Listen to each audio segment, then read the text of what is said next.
Halo teman-teman semua, kami dari grup C, kelas Fisika Material akan membahas materi Seebeck Effect in Semiconductor and Protective. Next, perkenalkan, nama saya Atay Rasif, NIM 2106 122 Saya sendiri, nama saya Muhammad Salah Rahman dengan NIM 2101 Dan saya Iqbal Abdul Sarjo dengan NIM 210018120009. Selanjutnya menjadi Saya Yazid Srinova, NIM 2106124140117. Saya bisa Isabella dengan NIM 210604124120043. Oke, jadi dalam presentasi kali ini kita akan membahas tentang adalah pengertian dasar dan pendahuluannya. Yang kedua adalah proses Seebeck Effect. Terus yang ketiga adalah proses perpindahan elektron saat difusi. Yang keempat adalah terbentuknya medan listrik internal.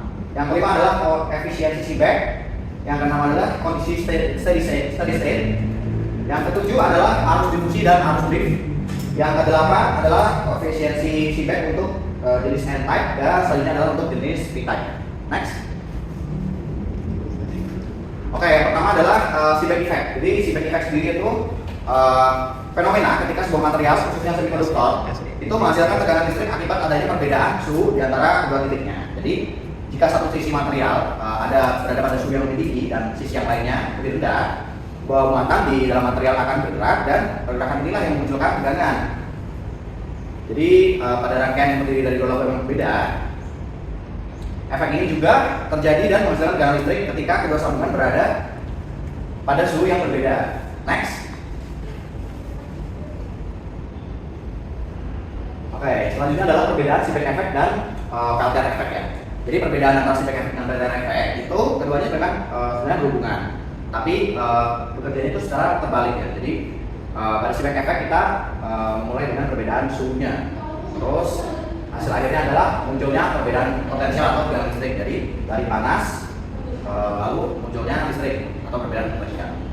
Selanjutnya adalah Peltier Effect. Jadi Peltier Effect seperti tadi yang sudah saya jelaskan, jadi prosesnya itu kebalikannya. Jadi arus listrik dialirkan ke kedua material, dan akan terjadi pemanasan di satu sisi dan pendinginan di sisi yang lainnya. Jadi listrik diubah jadi panas dan dingin. Maka dari itu perbedaan inilah yang membuat Seebeck digunakan sebagai generator termoelektrik dan Peltier yang digunakan sebagai perangkat pendingin atau pemanas. Oke, pada saat kali ini kita akan membahas mengenai proses Seebeck Effect. Di mana proses Seebeck Effect ini ada dua jenis material semikonduktor, yaitu semikonduktor N-type dan juga semikonduktor P-type. Kita bahas yang sebelah ini, yaitu semikonduktor N-type, di mana pembawa muatan mayoritasnya adalah elektron. Nah, ketika material tersebut di satu sisi dipanaskan, maka pada bagian yang panas tersebut elektronnya akan lebih berenergi sehingga terjadi sebuah pergerakan. Pergerakan tersebut akan membuat elektron tersebut berpindah dari sisi yang panas ke sisi yang dingin. Akibatnya, sisi yang dingin akan terjadi penumpukan elektron sehingga bermuatan negatif. Sedangkan di sisi sebaliknya, yaitu sisi yang panas, akan membuat kekurangan elektron sehingga ion donor AS+ akan terekspos sehingga sisi panas akan bermuatan positif. Karena adanya perbedaan tersebut akan menjadikan terjadinya medan listrik internal sehingga akan membuat adanya tegangan Seebeck atau tegangan termoelektrik tersebut.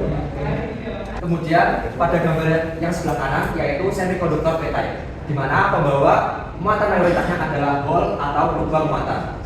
Ketika material tersebut di satu sisi dipanaskan, maka hole atau lubang muatan tersebut akan sama-sama lebih berenergi sehingga terjadi difusi ke sisi yang dingin. Karena hal itu, sisi yang dingin karena jadi banyak hole yang terkumpul atau tertumpuk, maka akan bermuatan positif. Sedangkan pada yang sisi panas, karena kehilangan hole, maka ion akseptor B akan terekspos sehingga bermuatan negatif. Karena hal tersebut atau terjadi perbedaan yang terjadi, maka akan terbentuk sebuah medan listrik internal dari sisi yang dingin ke sisi yang panas, yang menimbulkan adanya tegangan Seebeck. Selanjutnya kita akan membahas dua arus utama pada semikonduktor, yaitu arus drift dan juga arus difusi. Dua arus ini memiliki penyebab yang berbeda, namun sangat penting dalam memahami cara kerja perangkat elektronik seperti diode. Yang pertama yaitu arus drift. Arus drift sendiri adalah arus yang muncul karena adanya medan listrik. Arus ini terjadi ketika pembawa muatan bergerak akibat adanya medan listrik yang bekerja pada suatu material, di mana medan listrik ke arah kanan akan membuat elektron sendiri bergerak ke arah kiri karena muatannya negatif. Arus drift ini memiliki rumus yaitu J drift atau kerapatan arus drift sama dengan muatan elektron dikali jumlah pembawa muatan dikali mobilitas pembawa muatan dikali medan listrik dikali minus dV per dx atau turunan dari potensial listrik terhadap jarak. Yang kedua adalah arus difusi. Arus difusi sendiri adalah arus yang muncul karena adanya perbedaan konsentrasi pada pembawa muatan. Muatan yang dimaksud adalah muatan elektron dan juga hole atau kekosongan muatan. Nah, muatan tersebut bergerak dari konsentrasi yang lebih tinggi ke konsentrasi yang lebih rendah. Arus difusi sendiri memiliki rumus yaitu J diffusion atau kerapatan arus difusi sama dengan minus E atau muatan elektron dikali D atau koefisien difusi atau dalam kata lain kecepatan difusi muatan dikali dN per dx atau gradien konsentrasi muatan. Tanda minus sendiri menandakan yaitu arah pergerakan menuju konsentrasi yang lebih lemah. Setelah mempelajari banyak hal tentang Seebeck effect, kemudian kita akan lanjut mengenai terbentuknya medan listrik internal. Nah, perlu diketahui bahwasanya suatu material, terutama material semikonduktor, jika terjadi perbedaan antara salah satu sisi, yaitu sisi yang satunya misal panas, satunya dingin, akan terjadi pergerakan elektron yang mengakibatkan medan listrik internal. Di sini kita akan membahas dua tipe dari semikonduktor yang biasa umum dijumpai, yaitu N tipe dan P tipe. Pada N tipe, perbedaan suhu antara dingin dan panas akan menyebabkan perpindahan elektron dari panas menuju dingin, yang mana ketika satu sisi yang dipanaskan akan membuat elektron memiliki energi sehingga bisa berpindah dari sisi panas ke sisi dingin, yang mengakibatkan sisi panas menjadi bermuatan positif karena kehilangan elektronnya, dan sisi dingin menyebabkan bermuatan negatif karena elektron yang ditransfer dari sisi panas menuju sisi dingin. Hal ini akan menyebabkan medan listrik internal yang terjadi pada material semikonduktor ini. Selain itu, di sisi sebelahnya lagi ada semikonduktor dengan tipe P-type atau P tipe, yang mana kebalikan dari N tipe. Ketika semikonduktor P tipe dipanaskan di salah satu sisi, maka elektron akan berkumpul di sisi panas, yang mana kecenderungan dari P tipe ini adalah membawa hole, yang mana hole dari sisi dingin akan menjadi lebih banyak dibandingkan sisi panas, yang mengakibatkan sisi panasnya akan bermuatan negatif dan sisi dinginnya akan bermuatan positif. Hal inilah yang menjadikan medan listrik internal ini terbentuk, yaitu karena perpindahan elektron atau perpindahan hole yang terjadi di sisi panas dan sisi dinginnya ini. Nah, ini secara umum medan listrik itu sisi cold banyak elektronnya, maka akan menjadikan sisinya bermuatan negatif, sedangkan sisi hot side-nya akan kekurangan elektron sehingga menyebabkan kondisinya menjadi positif. Ini membentuk medan listrik internal atau yang biasa kita lambangkan E, medan listrik, dan built-in voltage atau voltase internal di dalam material tersebut. Seperti itu. Apa sih koefisien Seebeck secara umum? Koefisien Seebeck itu ialah seberapa besar sensitivitas dari suatu material untuk menghasilkan tegangan listrik dari perbedaan suhu. Nah, dapat ditulis dari persamaannya, yaitu S sama dengan dV per dt, di mana S itu adalah koefisien Seebeck sendiri dan dV itu perubahan tekanan yang dihasilkan dan dt itu terhadap perubahan suhu. Nah, dari hasil yang dihasilkan dari nilai S ini pada suatu material, jika semakin kecil nilai Seebeck itu akan menghasilkan tekanan lemah, dan sebaliknya jika nilai Seebecknya semakin besar maka tekanan yang dihasilkan itu semakin besar pula. Karena dari penjelasan dari teman saya yang pada bagian proses Seebeck effect itu dapat memberikan informasi bahwa setelah